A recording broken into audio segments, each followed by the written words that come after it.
What's up, guys? How y'all doing today? Listen, special shout out to Black Letter Law. Make sure y'all follow her on YouTube.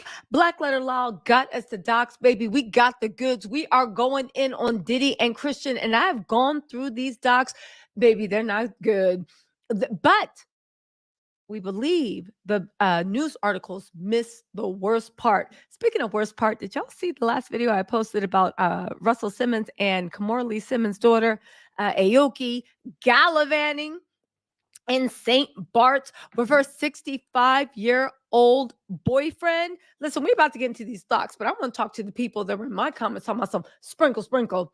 Y'all must not listen to share. What you mean sprinkle, sprinkle? With your granddaddy? Aoki is beautiful. Yes, she has issues with her blackness, but she is beautiful. She is rich. She is young.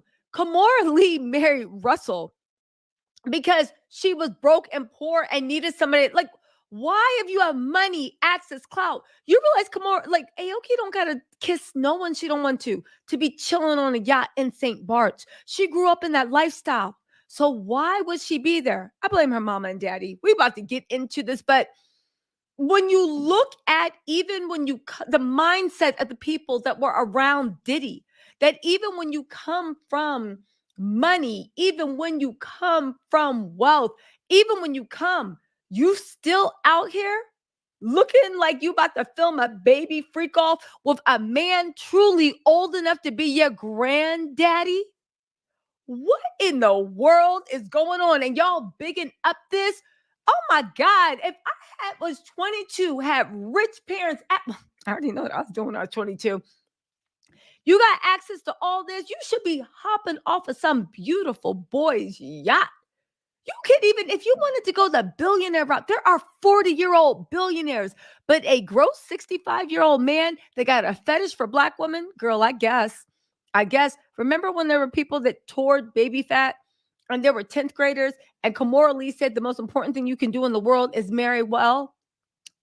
Let the circle of freak-offs continue. That's all I'm saying. That is all I'm saying. Let's get into these court documents. Really quick, you guys hit the like button as you come in. I just had to say that. I am disgusted. I am appalled. And why would you willingly encourage your daughter to be with a man that fetishizes youth and you're just a plaything? Anyway, and I don't know, Jesus wept. Who would have thought when we were clowning her because her boyfriend was ugly, the white one, the young one? And she thought we were clowning her because she was with a white man. And we're like, we don't care his race. We're just like, you couldn't get anybody better than that. And he ended up playing her and dumped her and had her paying for everything. Maybe that's why she's with the sugar daddy. Anyway, this lawsuit, let's get into this, was brought to you by attorneys Rodney S. Diggs and Tyreen A. Amon. Let me put this on the Summer Jam screen. Ivy McNeil, and also Tyrone A. Blackburn Esquire. Let's give these people a shout out. The plaintiff is Grace O'Markey. We'll call her Grace. I don't want to disrespect her last name. It was bought in Superior Court of California. Baby, the details in here are so good and so juicy. The reason it took me so long to get it, it was Superior Court. I had to wait for the courts to open. Then I needed somebody to actually go to the court and get me a copy, but we got it. Okay, this is basically against Christian Combs and Sean Combs, okay? It's against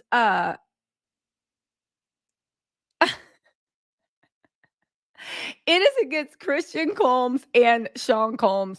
If you guys want to know why this is against them, well, because they're being accused of some horrible things. Listen, let's get into this. The complaint for damages: assault, battery, SA, premises liability, that's Diddy, aiding and abetting, that's Diddy, intentional infliction of emotional distress, and negligent infliction of emotional distress.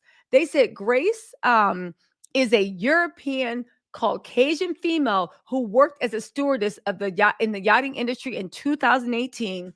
You know, so much went down with Diddy. Don't forget, in 2018, that's the year that Jonathan Odie got arrested and said that Diddy and Cassie were doing the damn thing, right? They said plaintiff Grace's love of yachting started at an early age. Hold on, let me turn my volume. Started at an early age and was the foundation, right? Let me give y'all some atmosphere. Was the foundation on which she built her career. Through yachting, Gracie has traveled the world and met many new friends and colleagues and enjoyed a very successful career. Throughout her career, she's always worked well in teams and received high praises and great feedback from her managers and colleagues. Grace has consistently received exemplary reviews from her clients for her excellent customer service, as well as glowing references over the past few years. Now, we have to get through this part because it just needs to be said. They're basically setting her up to say she was perfect. She did her job well. She was good at what she did, and it ended up in bruises. They said that she's consistently received promotions and has never been rejected for any position she's applied for. Prior to being essayed by Christian Combs, Heron called defendant C. Combs, we're going to call him King Combs, right? Gracie planned to work the entirety of her career in hospitality and the yachting industry. Unfortunately, those plans have been derailed due to the trauma Christian Combs continues to have as a result of the assault. Now, just to let you guys know, with the yachting industry, if you guys never saw Bravo Below Deck, or you've never been on your friend's yachts, family's yachts, fine, whatever. I'll break it down for you, right? So when you rent a yacht, they don't just give you a yacht. Okay. The price is for the yacht, but then they do something. It's so stupid when they're like, okay, so this is the price of the yacht. This is the price of the captain, and this is the price of the crew. You have to pay to have it manned. So imagine getting a rental house, but them also saying, no, no, no, no, no. You got to hire the housekeepers we want, and you got to hire the cook that we want, and you got to hire the gardener that we want. Okay. So the price of the yacht, if they say, okay, so you and your friends, you going around the Mediterranean, and let's just say you get like a smaller yacht and it's like 150,000 a week, right? That yacht might be able to sleep, I don't know, 20, 25 people. So everybody might go in and be like, all right, I'll put in 20, I'll put in 10,000, I'll put in 10,000, I'll put in 10,000. And you go around, right? You dock usually St. Bart's, probably what Kimura's doing right now. You guys can either sell around or you can just dock somewhere. And what you do is you take the little boats, right? Because they have the little boats, the speed boats, the rubber ones that go down and they're like, right? Take you to shore. You go walk around. Usually, if you're guys, you're just like, yeah, my yacht's over there. Y'all want to come? There's a lot of pretty young things to my, oh, your yacht. Usually, the guys try to act like they own the yachts, but you can always tell they don't, because if you own the yacht, you usually come there year after year after year. Do you know what I'm saying? If it's the first time we've seen you and this ain't your family's yacht, like, yeah, right? So anyway, that's the yachting lifestyle. It's known for hedonism. It's known for parties, but more importantly, and this is very important, yachts, much like airplanes, people tend to do, I don't want to say illegal activities because that's not true, but if you were a mind to do anything nefarious, if you know anything about maritime law, if you know anything about aviation law, there's always gray areas. So if something happens in the middle of the ocean, well, what country is prosecuting and what jurisdiction it is? And there are those little gray zones where no country is prosecuting because we're like, oh, we don't really have jurisdiction over this SWAT. So again, when things happen on yachts, it's kind of like it's harder to persecute. Now, I'm sure this didn't play a role. Just to let you guys know before we get in the papers, Diddy has maintained he's innocent. Christian hasn't said anything yet, but I'm sure when he does speak out, he will be innocent just like his daddy. Oddly enough, I wonder if Christian is going to switch lawyers. When Misa was loud and wrong on Instagram, talk about what would you do if it was your son? Man, my son would not be working with a suspected blank trafficker. And if he was, he would quickly distance themselves. Okay. But they hired like a top mob attorney that represented El Chapo and John Gotti. Now, here's what I don't understand about these top attorneys. I know they keep trying to drag Little Rod's attorney because, one, he's young, in my opinion. Two, because he's black. And three, because as much as you guys don't want, well, I don't know if you guys don't want to believe it, but the legal profession can be a little racist. It really can. And it's very ageist and it's very classist too. Like, I've been doing this for 50 years. Who are you? As much as they want to sit there and drag that man, right? Um, y'all are hiring lawyers that the last time they had a hit was when Diddy was banging in the clubs, right? And no, I don't mean like that. I mean like the last time Diddy had a hit on the radio in the top 40. You represented El Chapo. Ain't that fool in jail? You represented John Gotti. Is that fool still in jail? I think he might be. I know he went to jail. So again, I don't know. Maybe I just don't understand the Riz, the unexplained Riz, but it's just like, it's even the way they tried to release that thing. I think it was this morning or last night, some idiots that I think are on Diddy's payroll. But then I thought about it and I was like, no, you just a flunky and just happy that you got one of the lawyers texting you back, right? About, oh my God, like Diddy's lawyers were like, the judge, referred him. And I was like, the judge didn't sanction, the judge didn't refer. And if you look at the actual docket that happened, right? The lawyer, the opposing lawyer had lied on, y'all don't want to care about this, but I'm going to say it. The opposing lawyer in a different case over malpractice had lied on record a few times, right? Tyrone in court called her out on it. The judge got mad because she also called her out, the opposing counsel, on being racist, okay? The judge got mad, tried to sanction him, and not the lawyer that lied. She couldn't sanction him because he's like, if you guys sanction me, you got to sanction her too because she's lied on record. Couldn't do anything. The judge did something that, in my opinion, has to be illegal, right? She literally then went and searched through the docket for cases she was not even hearing, cases she didn't reside in, found other cases that this lawyer did, which I was like, yo, is everybody being paid off? Why would a judge do this? You found other cases that the lawyer Blackburn had been working on. Then you took those cases, looked through to see what the press clippings were, and then decided you just put stuff in the internet to get attention and tawdry, even though, oddly enough, the case the judge was presiding over, nothing was in the public domain. I looked up the facts of that case. That lawyer, the one that Blackburn had accused of being racist, just follow me on this, right? She had, like, let me actually get my notes on this because this was actually a good one. Y'all got to hear this story.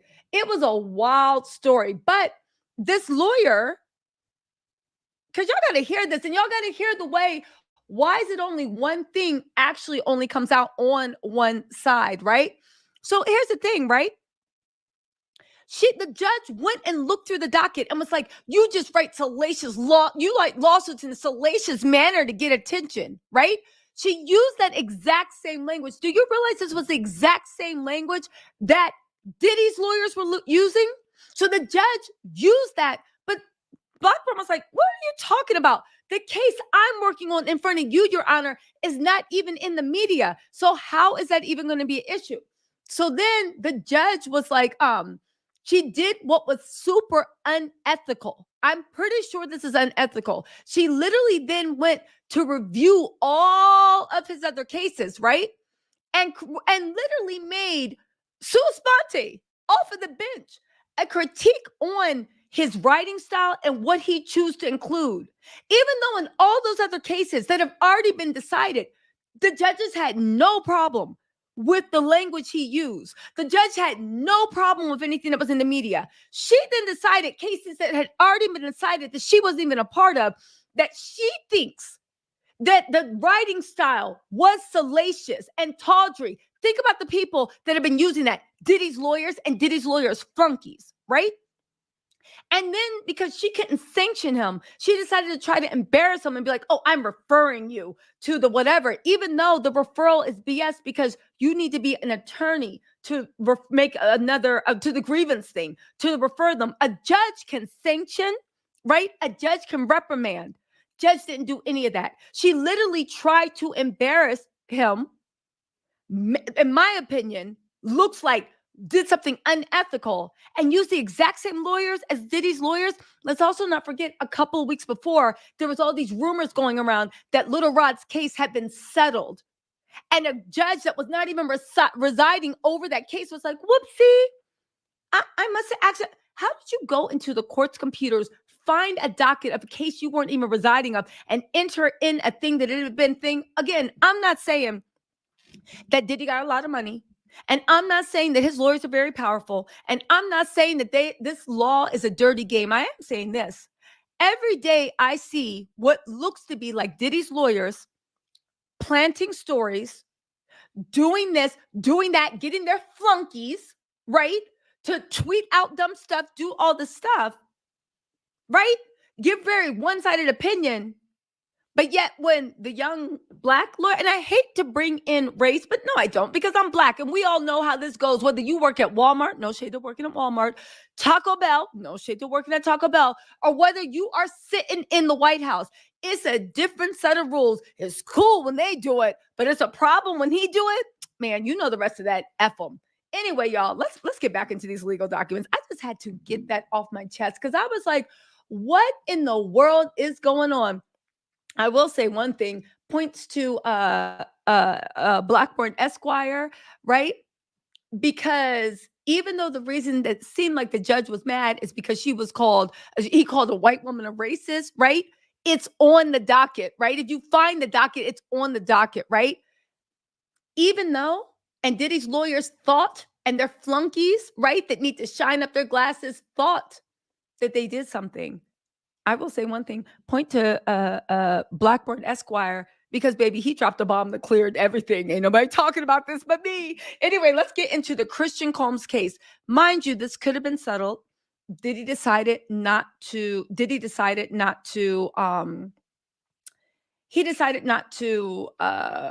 settle. He decided to throw his sons to the wolves. And now they just got Misa tweeting on their behalf and Charlemagne talking about whatever. Anyway, let's get into this, right? They're saying that prior to being blank assaulted by Christian, she planned to work there for her whole life.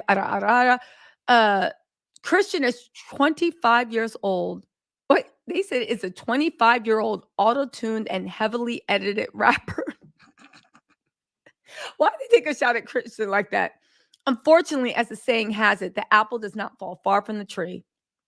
Sean Combs, who has also been accused of several acts of SA, grape, blankual violence, and rugging, among other deplorable conduct, is the father of Christian Combs, who has seemingly taken after his father and family business of reckless partying, drugging, actual violence, and other illegal conduct.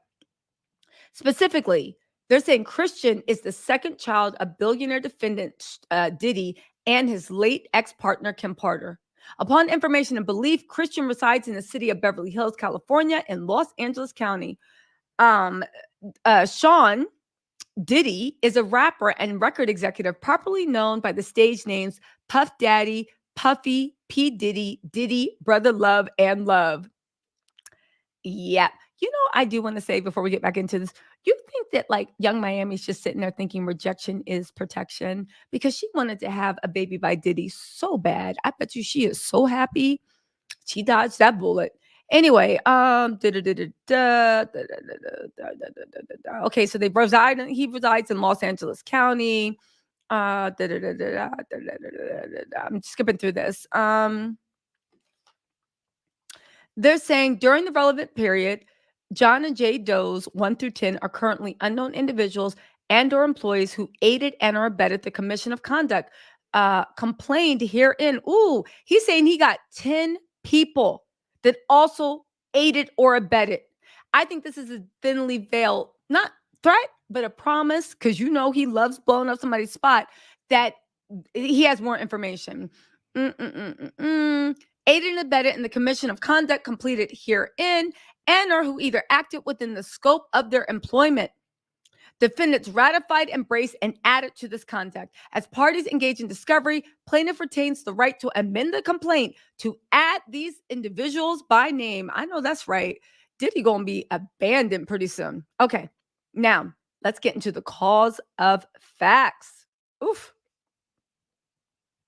Oh, they're also calling in corporations 1 to 10 are currently unknown entities who employed the girl Grace and aided and abetted in the commission of conduct complained herein. The parties engaged in discovery. So basically, he's going to deep dive to actually find out who owned the yacht, who owned the company, who owned this, because it looks like right now all these companies are stonewalling. Okay, let's get into this.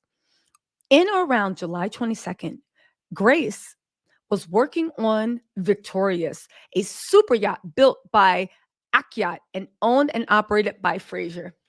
Grace worked as a temporary second stewardess for the company Equium. Oh, really? Okay. Grace worked in her temporary position for a month on Victorious, then was subsequently offered a permanent position due to her professionalism, passion for the job, and great customer service skills. Why do they keep harping on that? Because here's the thing. When you work on a mega yacht, you brush elbows with billionaires and wannabe billionaires. But on top of that, the tips that you are left 20, 30, 50, 100,000, 300,000. Now you do have to split that out with the crew. However, you can easily off of each trip, in addition to what you're getting paid, easily get a bonus 15, 20, 25, 50,000. The sky's the limit. But also with jobs like that, because they are so professional, they tend to only employ men and women that aren't down with trying to put one leg up to get ahead. Because if that's the case, it's not that they care whether the people sleep with the other things you'll see in this lawsuit. It's the fact that, let's just say you're working on a yacht and you meet your billionaire boo, and the next thing you know, you're like, I quit. He's taking care of me. He just paid me a whole year's thing to hang out with him for the year. They'll keep losing qualified crew. So they have very, very stringent rules about dating the people, dating the clients. Okay. So for her to always be hired and for her to be lauded on her professionalism, it's a low key way of saying, yo, she's not out here, like she's not a blank worker, and she's not even going to take, she wants to put that up because she wants to do this for a living. She's not just looking for somebody that's just going to take care of her for like a summer and then she'll be out looking for a job again. Also, if you do ever date a client, it is an unspoken rule I've heard in the industry that you will kind of be blackballed because they know what time you're on. So they're just like, whatever. So anyway, that's why they keep bringing this up. That's just a little bit of the industry you should know about. Okay. In or about September 2022, Grace had been a part of a dedicated team at the Monaco Boat Show tasked with selling charters for Victorious to high net worth clients such as Christian Combs and Sean Combs. Now, that also lets you know that since she's been hired as part of a marketing team, that lets you know that she's really, really pretty. Because, you know, a boat show, a yacht show, it's nothing but a high-end car show. And you know those models on the car show ain't never ugly. They got face, they got body, and baby. You know what I'm saying? So she's really, really pretty, but she's also really, really professional. What else we got? On December 22nd, 2022, Grace and her team were advised that the yacht had been successfully chartered for the whole holiday period. The holiday period usually starts sometime around December 1st, or 2nd or 3rd, and it ends like a few days after New Year's Eve because everybody wants to spend New Year's Eve. So probably around the 5th or the 6th or that first Monday or Tuesday after New Year's Eve is when the charter ends, okay? Grace changed her personal holiday family plans to accommodate the charter service and flew to St. Martin to prepare the yacht for service. That's another thing. When you work on these yachts, you work around the client's schedule, not the other way. So you can have your free time, but when it's time to go to work, you go to work. Okay. Grace soon learned that the client who chartered the yacht was Diddy and his family. Diddy leased the yacht and had full control of the staff and premises of the yacht. Although Grace was used to working in discreet and VIP environments, this was one of her first times working for an A-list celebrity. Again, there's a difference between being quiet wealth and Hollywood A-list wealth. Hollywood likes to come with the rah, rah, rah, rah, rah, you know? Old money, I've heard is a little boring, but old money loves to mix with A-list celebrities because, you know, it shakes it up a little bit. Because of this, Grace and the rest of the team assigned to the yacht were determined to make the holiday special for Diddy and his family. For the duration of the trip, Grace was assigned the 6 p.m. to 6 a.m. shift along with another crew member. This shift, commonly known as the late shift, was very busy. Late shift duties include dinner and drink service for the clients for the entire 12-hour period.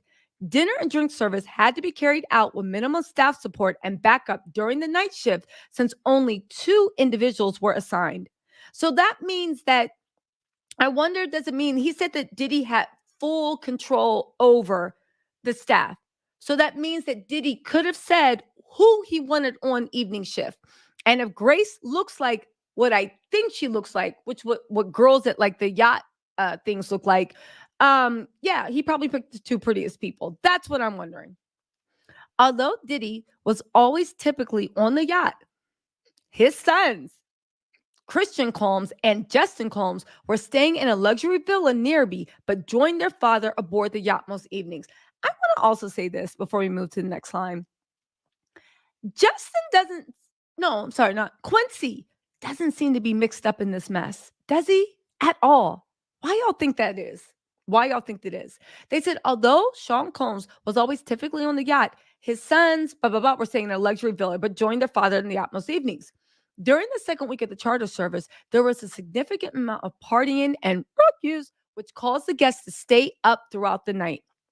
The makeup of the yacht quickly evolved from just Sean, Diddy, his family, to include a constant rotation of suspected blank workers and other A-list celebrities such as French Montana and actor Cuba Gooding Jr.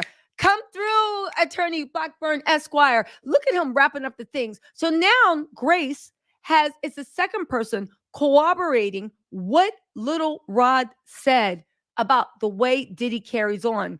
On top of that, as much as Diddy, if this can be believed, because it is alleged, but it has been allegations put in front of the court of law that they want proven true. It makes you wonder about Diddy's daughters. He had them in the middle of all this mess.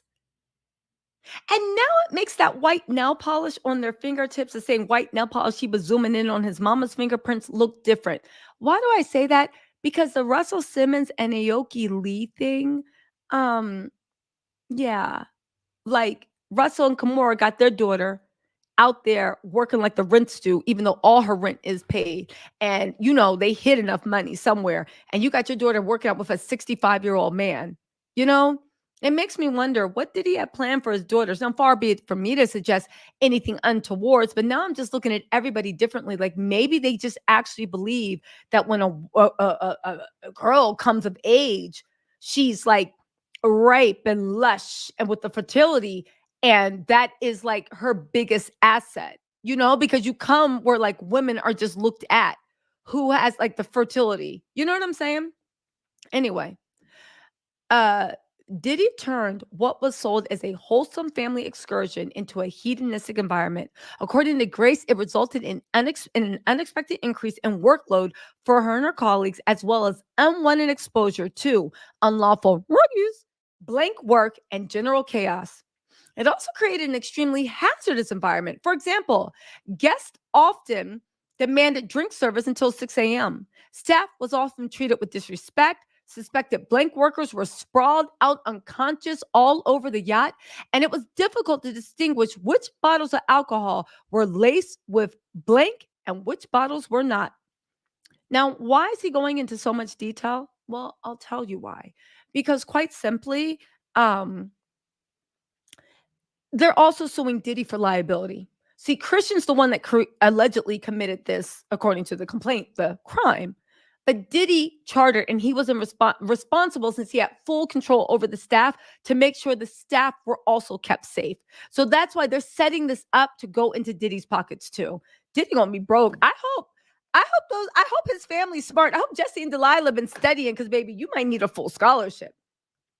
It's important to note that as a bartender, Grace understands the impact of alcohol and the likelihood that a person would not generally become intoxicated following one mixed drink. So they're already establishing her as someone that is familiar with industry custom.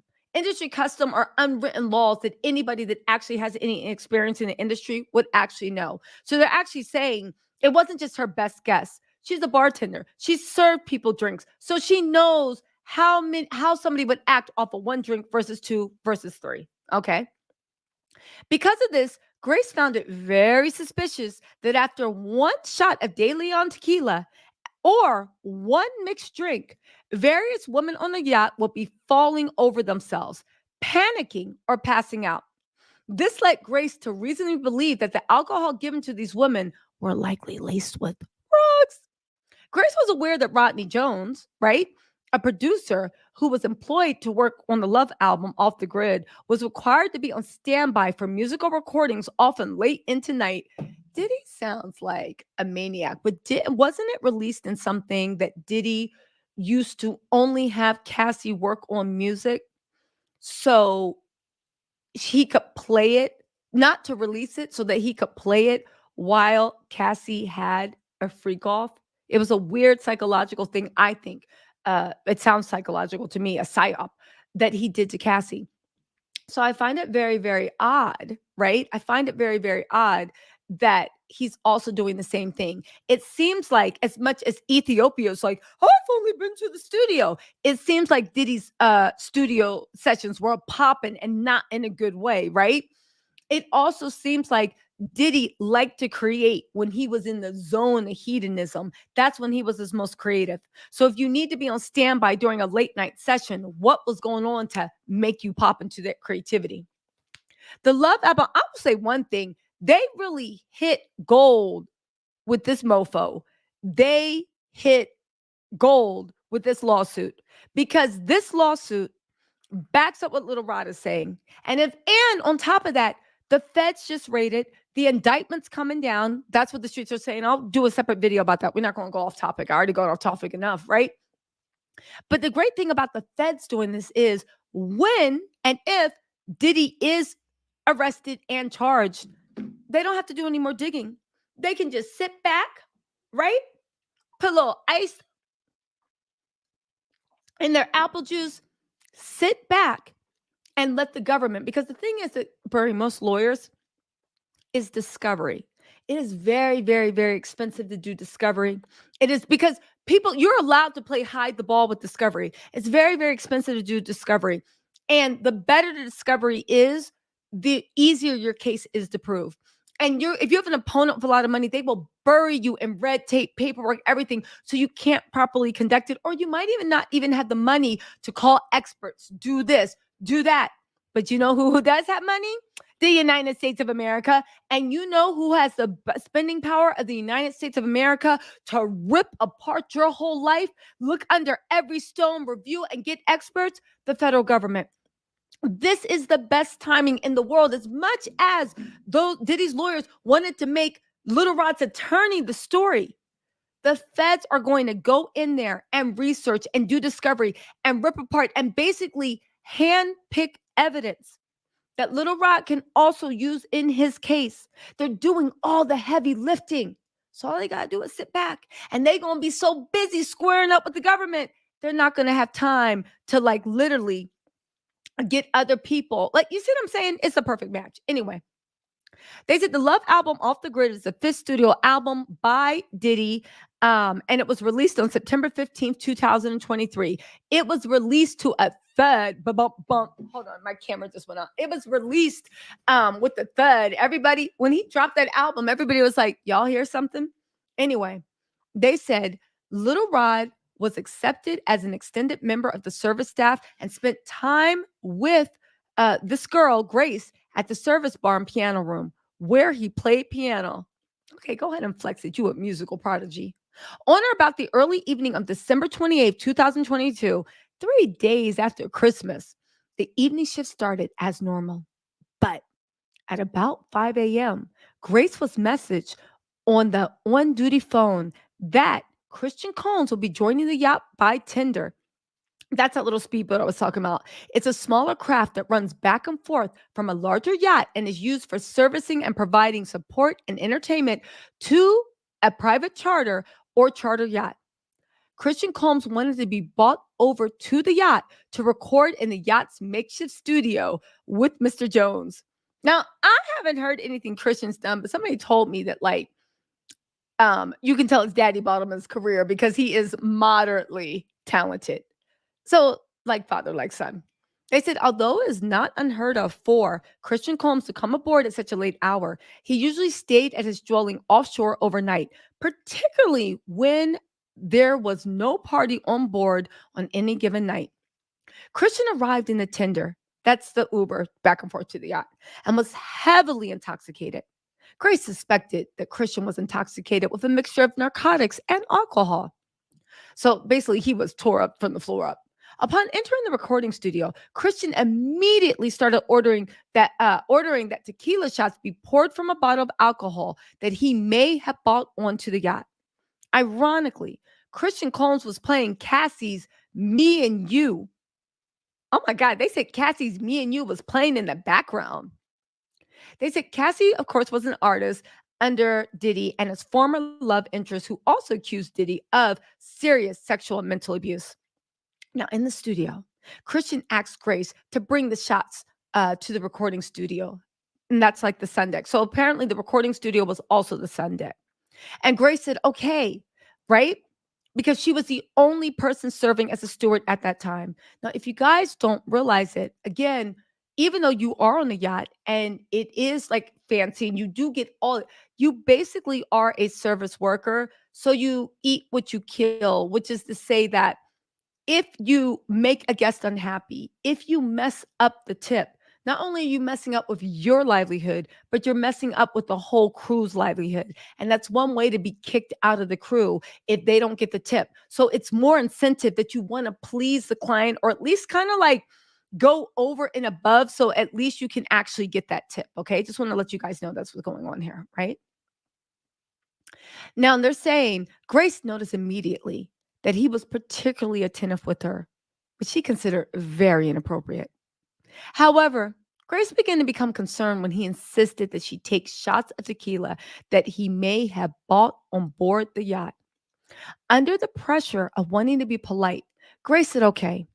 Prior to this, Grace witnessed Diddy create a Black Santa video, which showed him demanding the captain, various heads of departments, and crew take a shot of tequila with them. I remember that. What did Cat Williams tell? I remember that Black Santa video, but I also remember Cat Williams being like, Diddy is persistent and you got to tell him no. But this is also setting the mood. This is an actually a really good written complaint.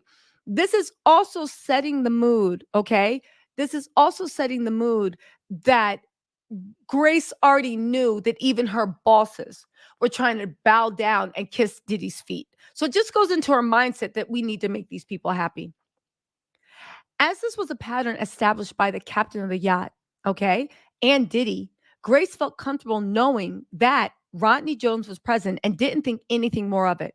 She felt she would take one shot and he would let her go back to the pantry. The pantry is like where the kitchen area is. But according to Grace, at this point, the mood changed and things became sinister. Christian insisted that Grace stay talking and that she sit right by him. Now, Grace resisted and remained polite, asking to leave. Christian became aggressive and insisted that Grace take another shot and sit beside him. At this point, Christian violently grabbed Grace's arm and began hurting her. He pulled Grace to the seat beside him and prevented her from getting up. Grace insisted that she had to return to the pantry, but her pleas fell on deaf ears. Angered, right? And Christian forced Grace to take another shot. Now, by this point, they said Grace was quite scared and realized she was in a very dangerous situation. Grace was also feeling the effect of tequila shots and quickly suspected that tequila was spiked. At this point, the situation just escalated, and Grace started to be physically assaulted by Christian. He touched her legs, her everywhere. Everywhere you don't want anyone touching your mama, that's what he was touching, right? He also tried to kiss her and proceeded to kiss her neck, face, and hands. Do you think he's a mouth breather, wet kisser like his father? Because did he just be looking like he just, And remember the way when he would be kissing on Cassie? Cassie was always Like his breath stink. Do y'all remember that? I'm not saying his breath stink. I wouldn't know. I'm saying that judging from the videos of Cassie being forced to kiss him, it would appear to me that his breath stinks. Anyway, right? Also, I'm sure with like the mouth being open all the time, it creates dry mouth, and we all know dry mouth, right? Anyway, right? Okay. He also tried to kiss her and proceeded to kiss her neck, face, and hands. The timeline at this point is very blurry and very vague to Grace, as she does not recall exactly what happened to her due to the effects of the spiked tequila. Luckily for Grace, right? Due to Diddy's insistence on Rodney recording everything, Rodney has the audio recording of Christian rugging and blankly assaulting Grace. Y'all, Diddy should have stopped playing in Little Rod's face. Tyrone Blackburn. Below is a transcript of, they got a transcript of Christian forcing Grace to consume the suspected lace shots of De Leon tequila. Audio 1. Yo, it's shot o'clock. Christian is so corny. Who says it's shot o'clock? Gracie. No, I'm not doing shots, Christian. Christian, everybody, we got to take a shot. Then you hear Grace saying, I'll just put this on the ledge. I assume that's a shot that he handed her. She said she was just going to put it on the ledge, right? Christian, no, take the whole thing. Grace, no, you'll take it as well, right? You'll take it as well. Christian, take the whole shot. Grace, I'm only doing it so long as you take it as well. Because remember, Grace said that she suspected that the bottle of tequila that she thinks Christian bought with them, but at the very case, she noticed that he wasn't taking any shots. So she was like being slick, like he kept trying to force her, yo, take the shot. She's like, no, you take it, getting more and more aggressive. And she was like, yo, okay, but only if you take it with me, okay? So she was on her P's and Q's, even though she said that she felt woozy, okay? Listen to this. So Grace said, I'm only doing it as long as you take it as well. If she says I'm only doing it as long as you take it as well, I wonder what part of Europe she's from. As long as you take it as well. Is she English? Irish? Scottish? I'm only doing it as long as you take it as well. Where have I heard? I'm only doing it as long as you take it as well. You guys, if you've been to the UK, is that English, Scottish, or Irish? One of them says it like that. I'm only doing it as long as you take it as well. Sorry, that's just a little observation. I'm trying to figure out where she's from. Anyway, this is what Christian said to her. I ain't gonna lie. I'm not taking nothing. Please, please, please take the shot. So this girl says, no, I don't want to take the shot. Take it. No, I'm only going to take it if you take it. He said, I ain't going to lie. I'm not taking nothing. Please, please take the shot. Grace said to him, are you rugging me? The rugging. Are you rugging me? Christian, take the shot. Hey, yo, play another beat one time because now, so already they got Christian dead to rights. Misa, you so busy barking at this young black men. Blah, blah, blah, blah, blah. I wonder if Grace is one of the people that talk to the feds. Charlemagne's ass Charlemagne wants to sit up. Don't mean to be cursing. Charlemagne wants to sit up there and talk about, yo, it's crazy. Acting like he don't know how federal raids go. Yo, I think it's social media that got them going. Baby, everybody that stood by Diddy and Christian, if they are found guilty, are going to have to account. But watch how quick they scatter, right? So below is a transcript of Christian's blank assault of the plaintiff. Oh, they got a transcript of the blank. Listen. So Cassie, me and you, featuring P. Diddy and Young Jock, were playing in the background. Why did he have Cassie's Me and You playing in the background? What did Diddy actually make Cassie do?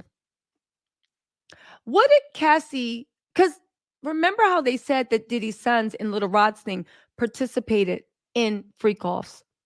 Why would he want that playing? Your dad's ex-girlfriend's music playing in the background? This is a woman that you had grown up knowing. Like, ew. Anyway, Uh, so the girl says, this is not an offer. Christian said, you said what? The defendant said, sorry, Gracie said, I can't. I'm swapping out. I can't do it. I'm sorry, darling. So when she said swapping out, she has a second coworker. Remember, there were two people. One person stays in the pantry. This is how it goes on private yachts. When there's only two people on staff, one person stays in the pantry because there's a lot of stuff to do in there. Another person comes out and serves the guests.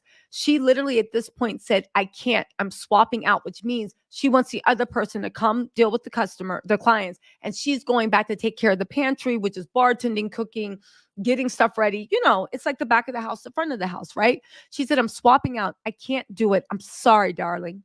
Christian said, nah, we need you. Gracie, I'm going to stop. I'm going to stop. Stop. I have to go. I have to go. Honestly, I'm like already losing sleep. I have to go now. Now, mind you, she said she was already zoning in and out. If a woman tells you once to stop, right? And mind you, why this is going on, like this complaint says, he was kissing, touching, rubbing everywhere you don't want nobody touching your mama. That's what he was doing. So as she's saying this, keep in mind what's actually going on, right? She was like, I have to go now. Christian, you're the best one on the ship, though. Gracie, what do you mean? Christian, who's going to replace you? Gracie, who's going to replace me? Christian, F that. That's going to be trash, though. You feel me? Gracie, excuse me. Don't touch my legs like that. I'll move my legs where I want to. Gracie, if you want to do this, then I will. You don't touch my legs like that. So she's already confronting him. She's saying, excuse me, you don't touch my legs like that. I'll move my legs where I want. Gracie, again, if you want to do this, then I will. You don't touch my legs like that. Christian, listen, you and everybody in the crew is great. Gracie, I can't. I have to go down. I have to go down. Going down doesn't mean sloppy toppy. When she says I have to go down, that's code for below deck. That's where all the crew lives the whole time that the people are actually on the yacht. The crew goes down. Now, mind you, why this is going on, Gracie is suspecting that she has been rugged.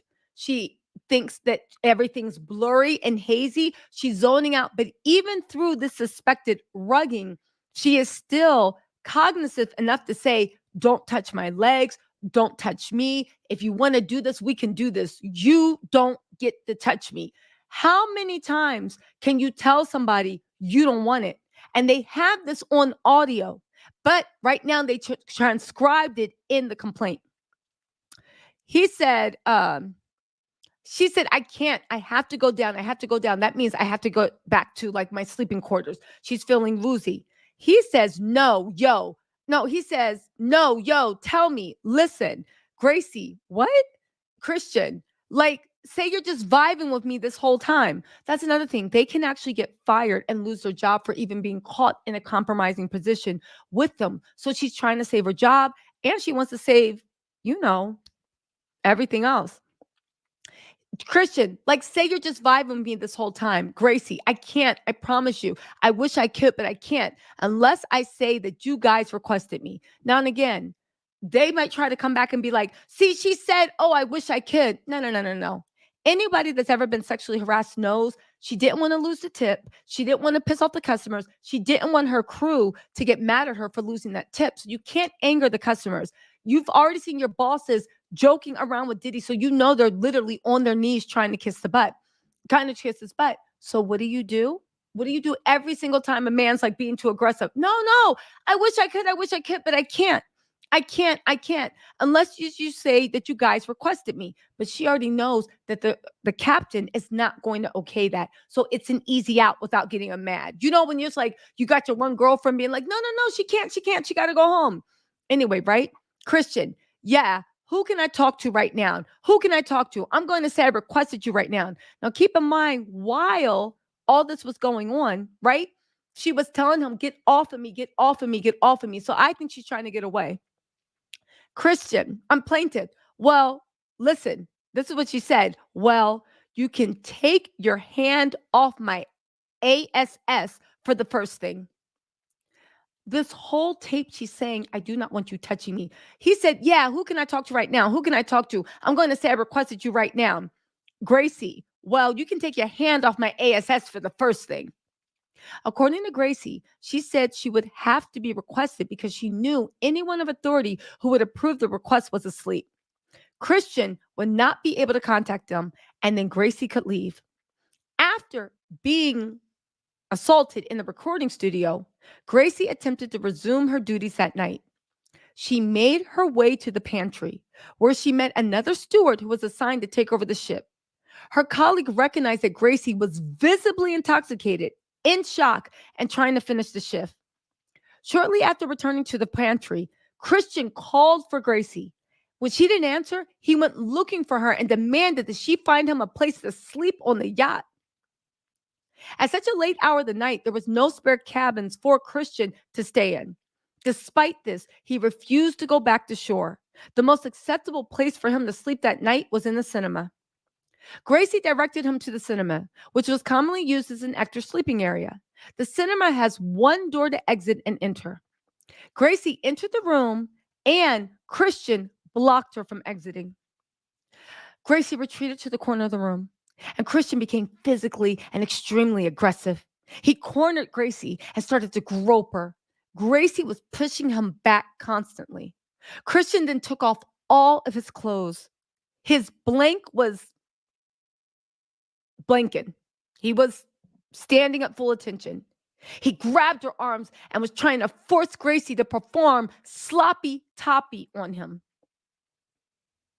Gracie began fighting Christian, and not long after, her partner on board entered the cinema. This startled Christian, and Gracie was finally able to flee. Gracie's partner became concerned and went looking for Gracie after she had not returned to her room after her shift ended. The morning after, Gracie complained to the yacht's captain, Captain Peter Mikal. The captain berated Gracie.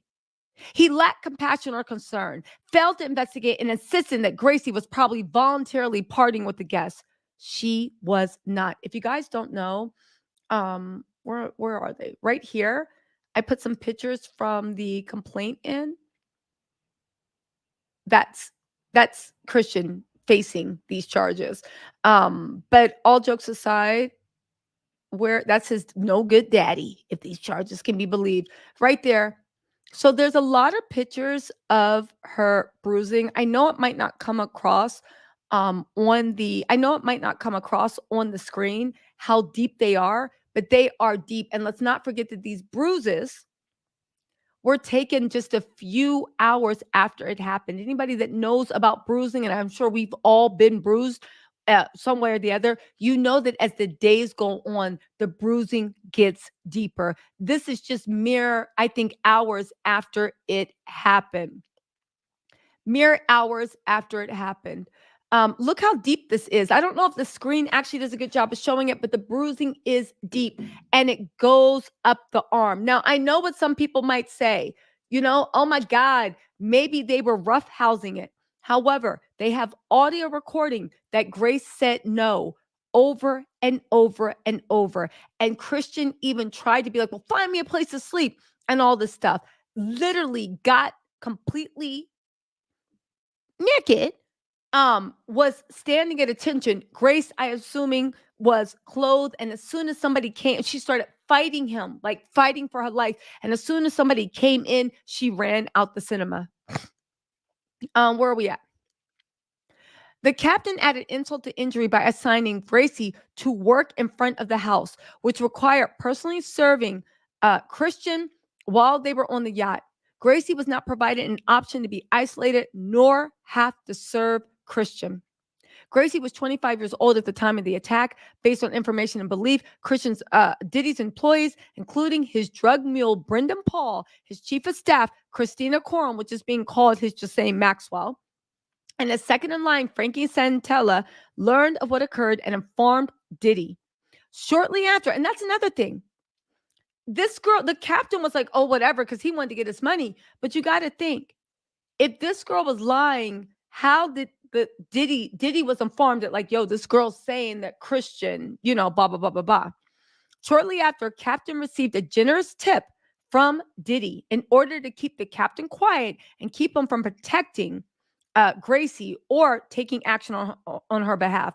Only a few members of the shift staff were required to write statements. Gracie and her partner were the only two staff members not interviewed and not asked to write a statement. So let me get this straight. Oh, they getting some money. Gracie, I'm sorry this happened to you, but it looks like she's going to get money. Let me get this straight. There were only two people that were working the evening shift. One of them was, according to her, blankly assaulted by Christian. Diddy gave the captain a huge tip as outside of what I assume he's giving the staff, gave the captain. And then the captain conducted interviews to see what happened and interviewed everybody but the two people that were actually working that night. He interviewed a bunch of people asleep. Anyway, they said below are the images of Gracie's bruising caused by Christian violently grabbing her and attempting to force her to perform sloppy toppy. According to Gracie, the past year, 2023, has been the most deeply traumatized time of her life. According to Christian, after the Christian's essay and the subsequent cover-up orchestrated by Diddy and his staff, Gracie was isolated and retaliated against on the yacht. This isolation retaliation finally resulted in Gracie's termination by the captain on or around May of 2023. In addition to losing her employment, Gracie also lost her longtime partner with whom she had planned a future. Oh, wait. I missed a huge thing. When they were referring to partner, I thought they were talking about her work partner. So this was actually Gracie's partner, the person that she was dating. And they didn't interview Gracie or her partner? Yo, that's why Gracie also, even if you're like, oh, maybe she was down for it, that's why she was like, get your hand off of me, do this, do that. That's why she was like, ooh, this literally strengthens her case because she wouldn't be trying to give sloppy toppy, do all this stuff. Why her, I don't know if it's a man or woman, why her partner was there. Oh my God. This is horrible. Gracie's partner was never the same after seeing Gracie's bruises on her body because of Christian Combs' essay and having to deal with the mental and emotional ramifications. So they separated. Oh my God. Gracie's mental health deteriorated to the point that she was medicated and required intensive therapy. You know, when you're going for intentional infliction of emotional distress and all this stuff, if you can show therapy, that, it literally strengthens your case. Okay. Additionally, she fell into a deep depression and was unable to fully carry out her maid of honor duties at the wedding of her only sister in June 2023, which she had been looking forward to over the past 18 months. Gracie's anxiety and panic attacks prevented her from securing another permanent position in the yachting industry in 2023. Gracie also developed a severe eating disorder as a result of the attack due to the shame and mental warfare she was experiencing that affected her body image and appetite. On several occasions, the effects of Christian's SA led Gracie to have several deletion ideations. In addition to Gracie's psychological trauma, her physical health began to deteriorate. Oh my God, Gracie had several epileptic seizures. These seizures resulted in Gracie losing her ability to privately do things she was accustomed to doing alone. Gracie now requires supervision to do basic activities like swimming and bathing is not required to inform people in public places. Wait, she's now required to inform people in public places that she is epileptic and requires supervision? Yo, why? First of all, from a logical standpoint, why didn't Diddy settle if you knew they had this on Christian? Second of all, from a moral standpoint, how is Misa, the Camoras, the whoever, the Diddies, the Charlemagnes, the Stevie? Well, I already know how the Stevie J's, he dirtbag central, in my opinion. It's all my opinion, people. How, based upon my information and belief, How is it that you can do this and treat somebody like a party favor and their whole life fall apart because of the trauma? And people are defending this. I'm telling you, they see people, employees, fans as party favors. According to Gracie, Diddy chartered the yacht and assumed responsibility for the actions of himself, his guests, and his family. Upon information and belief, Diddy fostered and encouraged an environment of debauchery. There was always a party atmosphere filled with suspected blank workers, suspected laced alcohol, violence, and sheer disrespect of women and the yacht's crew. Was Meek Mills there? Was it? No, let me shut up. Upon information and belief, Diddy did not have any safeguards in place to ensure there was no excessive blank use, no excessive drinking, and more important, importation of purported sex workers. Diddy's apparent failure to ensure that there was a safe environment on the yacht was intentional. On one occasion, Christina Coram, KK, chief of staff, aka his Ghislaine Maxwell, allegedly instructed Gracie to ensure that the entire bar area was stocked with De Leon tequila and Ciroc vodka. It's important for Diddy to be surrounded by these bottles. On occasion, Diddy was visibly intoxicated. Yo, if it was that important for Diddy to be actually surrounded by these bottles, real talk, do you think he cried his little eyes out when Ciroc and De Leon dropped him? I bet you he did. That makes me smile. Gracie is unsure if he was high from drugs, alcohol, or both. Out of nowhere, KK quickly approached Gracie and ordered her to remove all the Ciroc and De Leon bottles. She was informed that blank, two people redacted, blank and blank were boarding the yacht. At that point, Sean exited the room. Blank, who's redacted, and blank entered the room. And Diddy returned sober, holding his newborn daughter. This all occurred within less than an hour. Who do you think these people are? Do you think it was Jesse and Delilah? Do you think he was hiding it from his phone? Where was this? This incident led Gracie to believe that Diddy knew right from wrong and had the ability to withdraw and wherewithal to determine that the environment on the yacht was safe. He intentionally created an unsafe environment and gave license to Christian to believe he was free to sexually assault Gracie. Diddy allowed Christian and his friends to behave carelessly as they observed and mimicked his action. According to Gracie, on many occasions, she witnessed young girls visiting the boat, stay for less than 30 minutes in the cabin with the guests, and leave. This led Gracie to believe these girls were blank workers. So my girl said it was probably the baby mama and the nanny. She was there that Christmas. I don't know, Jamie, because here's the thing. I don't know. They said not leaving my newborn 5 months later. I get that, but I don't think that Diddy had that much respect for Dana Tran or any of his kids' moms to take the liquor down. Do you know what I'm saying? But then again, I don't know what the relationship was like, right? They said according to again, Gracie is leading credibility to Little Rod by saying maybe they weren't, but these young women were coming, going into a cabin with a random guest, staying for 30 minutes and then leaving. What person's doing that? According to Gracie, Diddy routinely engaged in and encouraged open illegal blank use while on the yacht. It's not over. Let me get into these super chats real quick. Banana, thank you so much for the super sticker. Surmise92, thank you so much for becoming a member. Jenny Louise, thank you so much for becoming a member. Also, Kelly Pollock, thank you so much for becoming a member. Surmise92, thank you so much for another super sticker. Miss Goddess K said, your ass be on it. I love it. Thank you, Miss Goddess K. The House of Wild LA Tarot and Spiritual Services, thank you so much for the super sticker. Lady C, Halls and all, thank you so much for the super sticker. ZD said, Tisa, you're on fire. Thank you for the excellent work. Oh, thank you, you guys.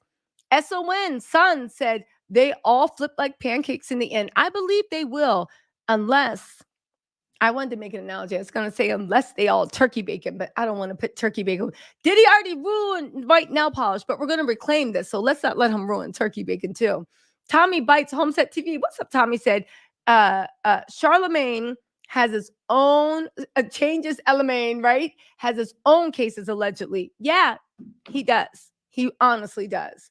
Also, Tamia said, T said, thank you for this Friday delight. You've been standing on business all week and I love your content. Sussex Squad.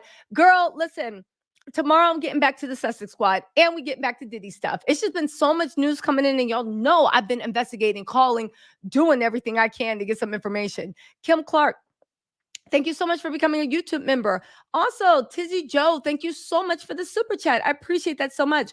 Credit Transformer said, take a breath, T. So I can see this is taking a toll on all of us. Yeah, it is disgusting. When she said what actually happened to her life after that, and I assume they have things to document, that's some real stuff. That's sick that these monsters are using people's sons and daughters as party favors. I just can't. If what's being said is true, because they say it's not. Tyvita, thank you so much for the super chat. You said, I think it happened before judging from the way the bosses reacted. Um, Listen, you might be right. Nicole, thank you so much for becoming a member. Adore Fim, thank you so much for becoming a member. Also, Fleshette Robertson said, I so agree, Tisa. Take a breather. This mess is getting tiresome. You're going to need a 30-day vacation to decompress from this part. Listen, baby, I'm going to be out power walking, touching grass, literally. Latifa Calhoun, thank you so much for becoming a member. D, thank you so much for the super sticker. And Miss to call all day, thank you so much for the super chat. And also, Fleshette Robertson, thank you so much for the super chat. If I didn't thank you before. Okay, let's get back down into business. We're almost through this, all right? But it's getting good. They said, according to Gracie, Diddy routinely engaged in and encouraged open, illegal rug use while in the shot. Now, why is this so devastating to Diddy? Because they've been trying to call Little Rod a liar, liar, liar.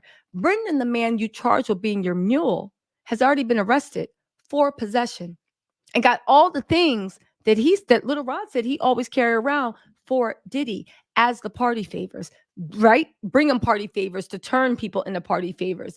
But also, there should be security footage and camera footage of all this on the yacht security info. On top of that, Little Rod was recording everything. Remember, they said they had hours and hours of recording? I believe this is it. Also, you have an independent person with a very well-written complaint going in and letting you know what's going on. They said on several occasions, Gracie witnessed Diddy smoking Mary Jane while receiving services from the yacht's crew members. He would not allow them to leave as he smoked, and as a result, several crew members had contact high. According to Gracie, in another incident, Diddy had several women whom Gracie suspected of being blank workers on the yacht.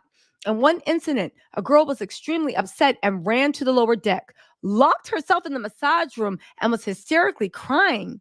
She said she did not feel safe and she wanted to leave. The crew was alerted of this. At this time, Sarah Chapman, one of Diddy's children's mother, was due to have a massage.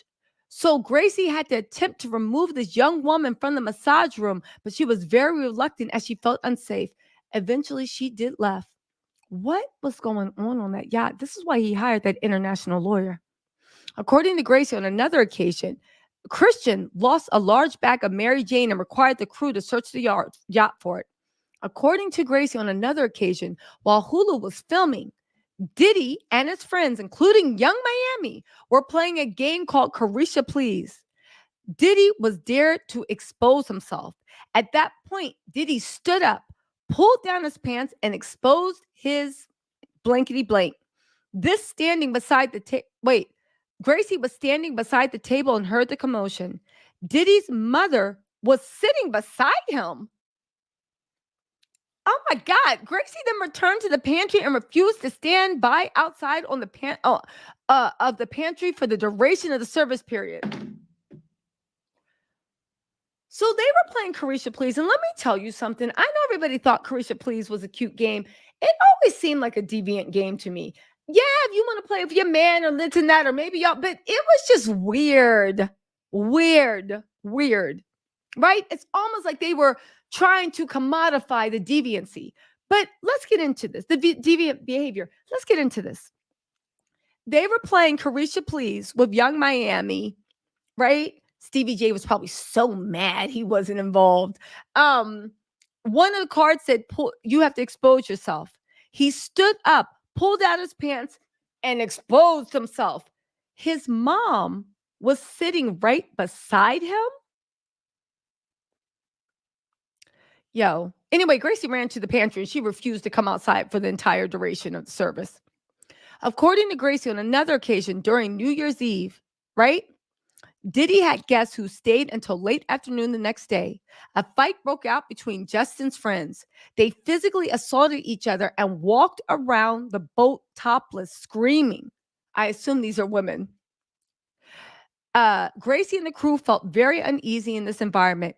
At one point, one of Diddy's guests shoved Gracie's chief steward on the stairs and threw an object across the bar. According to Gracie, on another occasion, she witnessed an argument between a woman and a man. The man was upset and proceeded to physically assault her. According to Gracie, Diddy's assistant and noted drug mule Brendan Paul once came down to the pantry and was laughing uncontrollably. He told Gracie he had to sit and watch Diddy have blank with multiple women. He said Diddy wanted him present just in case he needed him to get him something while he was in the middle of the act. Little Rod is about to get paid, and so is Gracie. So Brendan, who said it's laughable that he was his mule, but Little Rod said he had Brendan stay with him everywhere because KK said that Diddy always had to get high. He always had to do this, right? And Brendan was always there because Diddy could never touch the ground.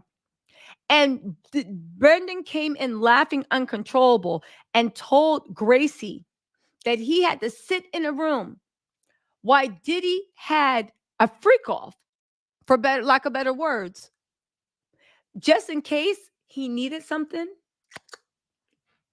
Y'all, does this not prove, put some lip gloss on, does this not prove Little Rod's case? Does this not prove anything? Everything. I assume that if Gracie has this in this complaint, they have evidence to prove this all. I want to see Diddy's attorneys try to go in on this complaint and drag Little Rod's attorney when, baby, you need to be worried about your client. Anyway, Gracie questioned why Brendan would want to work for Diddy if he was required to do such things. And Brendan replied that Diddy was a good link to have in the industry. What was Brendan doing? Have you seen Brendan? What was he? Did he have hopes of being like the real life version of Eminem in 8 Mile? Like what? Anyway, according to Gracie, when Diddy chartered the yacht, she witnessed and served several A-list guests on board, including rappers Blank. I bet you Meek Mills is one of them. Blank, blank, blank, and blank. So it's 1, 2, 3, 4, 5 rappers and Cuba Gooding Jr. Yo, who you think these rappers are? We're going to have a blind item. Oh, hold on. We got footnotes. Oh, wait. So remember that. Let's go back to paragraph 90 because I forgot to read the footnotes. These are very important. Hold on. Okay. Let's go back into this, right? Gracie said that she was unsure if Diddy was high on drugs, alcohol, or both. Out of nowhere, KK quickly approached the girl, Gracie, and ordered her to remove all the Ciroc and De Leon. She was informed that one redacted person who is a famous female comedian and a wife of a famous comedian and founder of a New York-based charity. Who's the wife? Hold on, we got to play some detective stuff. Y'all gonna go on this merry journey with me. Hold on. Comedian's wife starts NYC charity. Yes, you're getting a glimpse into what I do most of the time. Who is this? Wait. Is it?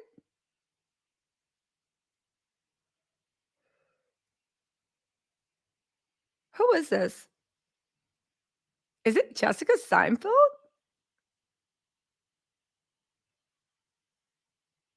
Well, who is this? Is it Chris? Oh, wait. Is it Chrissy Stewart? Wait. Is it Jon Stewart's wife? I don't know. So listen, here's my guess. We don't know who it is. I'm trying to Google comedian's wife, starts New York City charity, Jim Gaffin, Jon Stewart. Is it Jon Stewart? Jon Stewart's wife, Chrissy Stewart.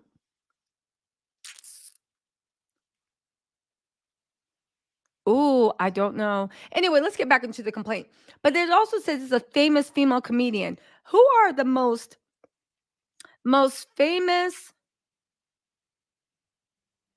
female comedian parties with Diddy?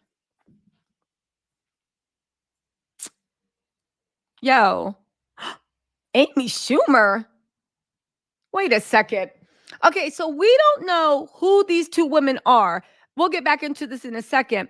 But it looks like Amy Schumer, maybe a wife of a famous comedian and founder of a New York that could be anyone. Jessica Seinfeld, it could be Jon Stewart's wife. I don't know. I don't even know if it's Amy Stewart. I'm just trying to. Let's get back into these points of the other footnotes when I was joking. So they said, it's paragraph 90. Hold on. Oh, we got to get back into this. I'm sorry. Okay, here we go. They said that, according to Gracie, when Diddy chartered the yacht, she witnessed several and served several A-list guests on board, including a Philadelphia rapper, Philly, Philly. I used to play like this at times like this. Woo! I'm guessing that's Meek Mills. A 30-year-old Atlanta rapper who rose to prominence following the release of his 2017 mixtapes. Who's that? 30 years old. Do y'all know who that is? Let me go to the comment section. Who is this? Who is this? Who is this? Oh, listen. Who is this? Not Meek rapping Seinfeld's life. But who is a 30-year-old Atlanta rapper who rose to prominence following the release of his 2017 mixtape? Who is that? Do y'all know? Oh, was it Tiffany Haddish? Okay. Also, a 25-year-old British rapper. I don't pay attention to British rap. Is that the guy that's like Skepta? No, not Skepta. Special K. That's like now they're on Skims, wanna be Kims and them. You know who I'm talking about? A Moroccan rapper signed at Bad Boy Records and Maybach Music Group. That's his long-term boo, French Montana. And a former model and CEO of a female urban clothing brand. Who's a former model and CEO of a female urban clothing brand? Former model and CEO. 21 Savage. Oh, Stormzy, Future, Central C. Thank you. That's what I thought. Oh, wait. Do you think it was 21 Savage? Okay, we got some guests, but oh, wait. Kamora Lee Simmons. Thank you. Kamora Lee, because she's a former model and CEO of a female urban clothing brand. French Montana, a 25-year-old British man. I thought 21 Savage was older than 25. I'm thinking it might be Central C. And who's the 30-year-old Atlanta rapper who rose to prominence following the release of his 2017 mixtape? Playboy Cardi. Or it could be Giggs. Oh my gosh. And Meek Mills. According to Gracie, Cuba Gooding Jr. was extremely unpleasant to serve. He sat at the bar and made derogatory comments to Gracie. He was visibly intoxicated, and she was in the room and witnessed him inappropriately touching Little Rod, who at the time was working on the Love album. Yo, Diddy's done. Christian, too. If they can even prove 1/5 of this, it's a wrap. As a result of the conduct of Diddy and Christian, she continues to suffer serious harm. Wow. Wow. Y'all, I'm going through this. Yo, they are going reading the riot act. Yo, and he can't I don't even understand how they're gonna deny this. Has Diddy even replied to this? They probably going through Gracie's trash right now, trying to find out if she was wild, fast, and free in like ninth grade. They probably trying to find anything they can. Wow. I don't know, y'all. Sorry, I forgot I was on live. Yo, I'm going through all these. Go. Oh, wait. Wait. They said there was a New Year's celebration at St. Bar. Wait. They might be talking about Drake. No, Drake is 40. Never mind. Drake is 40. And he was on and popping before. Um he was they also gave, ooh, this is the biggest thing. They also gave a preservation notice. Said they want anything electronically stored, paper, bills, everything. They want it preserved. Yo, they coming for Diddy. Yo, I don't understand. I guess they underestimated Tyrone Blackburn because he is young. You know, he don't got 50 years into the game, but he's obviously good at what he does, baby. He came back swinging. They said, "You want to play and get some judge that didn't even have business commenting on another case to get in? Okay, baby, we can play. We can play." They said, hold on. Let me get this stuff right here. What you got to say? Okay, so here we go.